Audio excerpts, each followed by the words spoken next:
All right, we got a Patreon, don't we, Ian? We do. Patreon.com/CU Podcast. Go look at what we offer you. We will be offering you stuff in the future as well. Get Hangouts? Get the hangouts. Get the writings. Join the pin club. Get ready for specials and more. We do a hangout this weekend? Saturday? I think it's gonna have to be next week. The week after? Okay. Yeah. So yeah, I'll let you know tonight. I keep forgetting. In second place, this is a poll topic you vote on every week. Best games that had unique controls, 39%. Man, will that make it on the 350? That's a strong one. It's a strong one. In first place, which we kind of alluded to before, important moments in game collecting history, 61%. Someone in the comments, I think Jindal Fox said, what does that even mean? We're going to tell you. Yeah. To me, this means there are certain points in time, certain things that happen in the past. You want to say, if game collecting's been around for like 40 years or so, since like the early 80s, certain things that happened that either helped, change, or morphed like the hobby and things that happened. Not all good, by the way. There's been some bad stuff that happened. But that's what I want to talk about. I mean, I think some of the better stuff, we're going to look at the better stuff. I look at when I started calling myself, I guess, a collector of games, which probably would have been 98 or 99. And I was buying a lot of Nintendo stuff from the flea market. And the internet was, still kind of relatively young, but I was used to it. Luckily that was something I got used to at a young age. So, when this first started and people first started collecting NES games and rarity lists started to be compiled, people started to collect full sets before Nintendo Age, before any of that. People would meet up on various message boards. They'd go to various fan sites or shrines, and some of them would have message boards.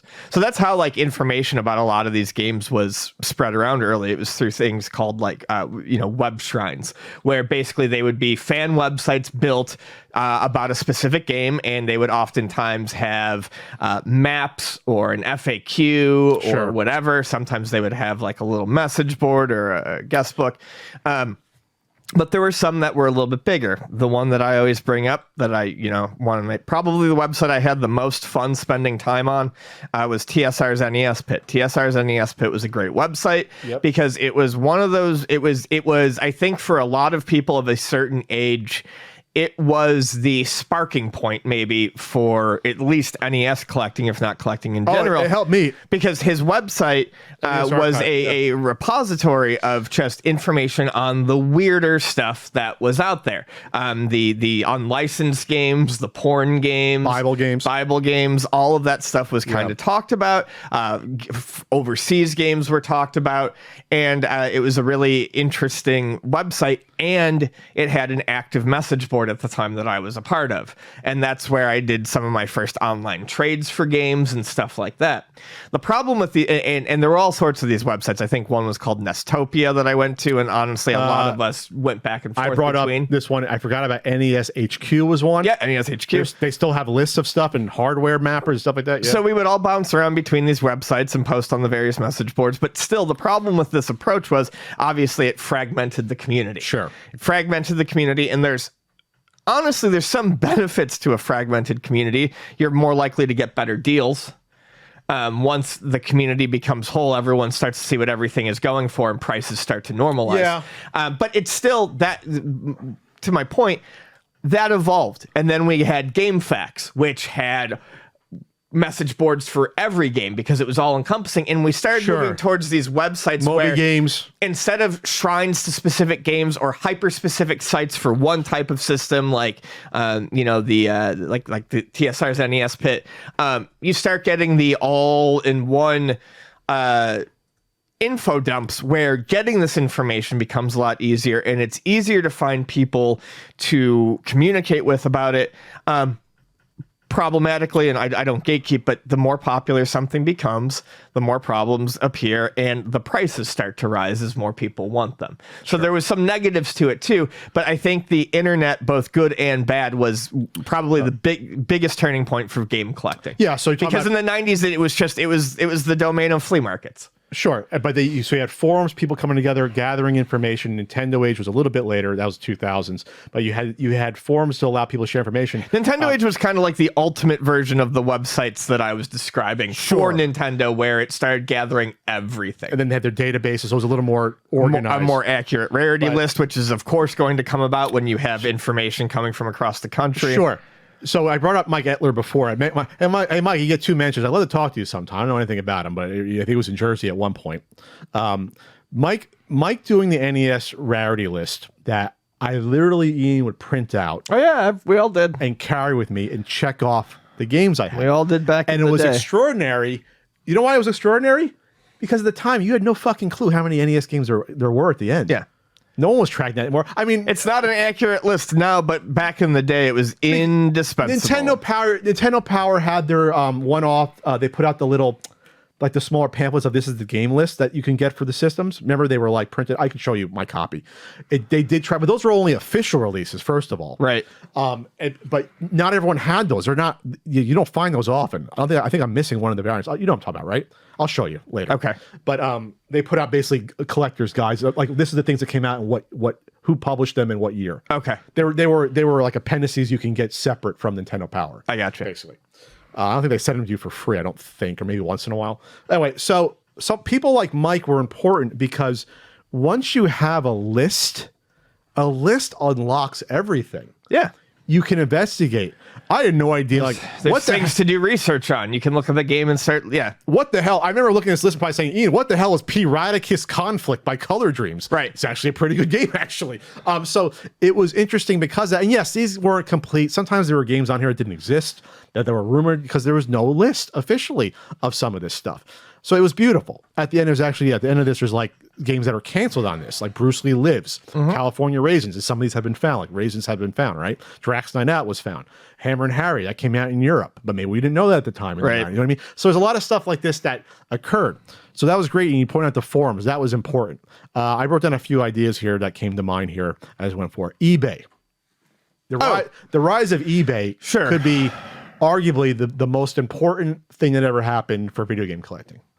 The legitimizing of eBay too was important because eBay was kind of a Wild West for the first few years. It was probably Wild West until like 2002-ish or so. I remember my friend in high school ordering an ICP mixtape off of eBay and never getting it. You know what's funny about that? I did obviously a lot of buying because basically eBay got big when I went to college, like 98-ish is when it got big. So I could buy on eBay. I was 18 when I went to college. I just turned 18. So I did lots of buying and collecting on eBay. It was money orders and checks. Oh, yeah. For like 5-6 years before PayPal got integrated when they bought PayPal in the early 2000s. I can't believe I bought my import PS2 with a fucking money order and got it. I literally would go to the community, what the hell is it called? Annex or whatever. Student center at college. They had a post office box. That was a legitimate post office. You had your little cubby hole. I would have to literally every fucking weekend. Thank God freshman year it was within walking distance. Literally every week. Hey, here's a money order. Great. Take a second, lick the fucking thing, stamp, give it back to him to mail out. Every week in college, and then pick up what I got in eBay at college. That was like the first 2 or 3 years of college. I did that. And I was only screwed one time in the pre-PayPal era. Was screwed one time. Pre-PayPal? It was a Famicom Golden 13 game I bought from someone somewhere in Southeast Asia. Never got it. That was the only time ever. That was a risk when you know, like who knows what happens. But like, that's it. Everything else I got. Big box Gyromite that I remember getting, all that stuff. Anyway, so eBay, without eBay, you would not have accessibility to these items. Certain parts of the country, some games were never popular. You know, like we talk about TNC, how more popular it was in here. You go to back in Jersey, I don't remember any of my friends ever having like an IndyCar racing game. But I'm sure I always feel like there are, and maybe less so now because the longer the internet's around, the more these things get spaced out. But I do feel like before collecting became a huge thing, I feel like there were games that were regionally more available than others. Absolutely. They knew what they're marketing to. Yeah. They know, like, you know, you're going to sell, you know, race car games more in Indiana, you know, in Ohio versus like selling them in California. Like, that's just the way it works. So that was a big thing. I feel like the Wii Virtual Console was obviously big because it exposed people to a lot of these games. They can play them. Yeah, that's true too. Without emulation. I mean, they're emulated. That's a good one. And we can talk about emulators as well. But I don't know if that directly coincided as much with collecting as this other stuff. But that. Well, I do think it was. It was important to collecting. I do think it was important to collecting emulators. I think it's chicken and the egg thing. That what spurred the other one more. Well, I think emulating, because I'm thinking about emulating. I was playing emulators already my freshman and sophomore year of high school. Sure. I think it helped kickstart my collecting. Okay. I think that might have been even a little early to say. It was by the time Nesticle came out. I mean, I don't know if there was probably a 3-year, the system had only been gone for 3 years. Sure. But it got me interested in the games that I never had as a kid, which made me go out and buy them. And that's always what I've said. Especially back then, emulators were not perfect by any means. There were games that just flat out didn't work on emulators. Nesticle was pretty damn good though from the start. Oh, it was good from the start, but there were still problems. Oh, sure. But you wanted to go get these games and play them on a system, and I think emulation, at least for me early on, really helped inform my collecting purchases, because if it was a game I liked, I would get it sooner than I would a game that I had played on the emulator that I didn't like. Sure. I could without buying it was the first way to truly test out a game before buying it, because until then you either rented the Nintendo game or you bought it and took a gamble. Sure. So I think it was important for collecting. Couple more things. The rise of YouTube and videos, AVGN, that was big because people discovered things the same way. You said it kind of weird. That was a thing. Sure. I'd say all sorts of things the weird. Stadium Events Yahoo story that happened around 2009. I think it was 9 or 10. Oh, yeah. So what happened was, it was an eBay auction where someone just happened to have Stadium Events as a lot they found in their closet or whatever.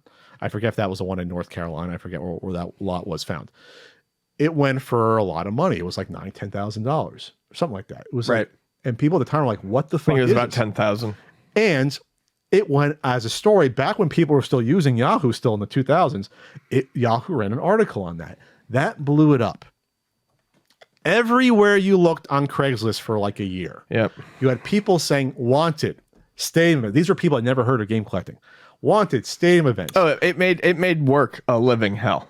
Hey, can you help me find this game I had as a kid, or my nephew had this kid? It was disgusting. On the punkeffect.com, that was one of the original articles I wrote. I went off on all the people masquerading as original Stadium Events holders. I compiled them. There was 50 to 100 I found, like that day alone, across the US. So that, I think, for the first time, a lot of people were like, wow, these are worth money.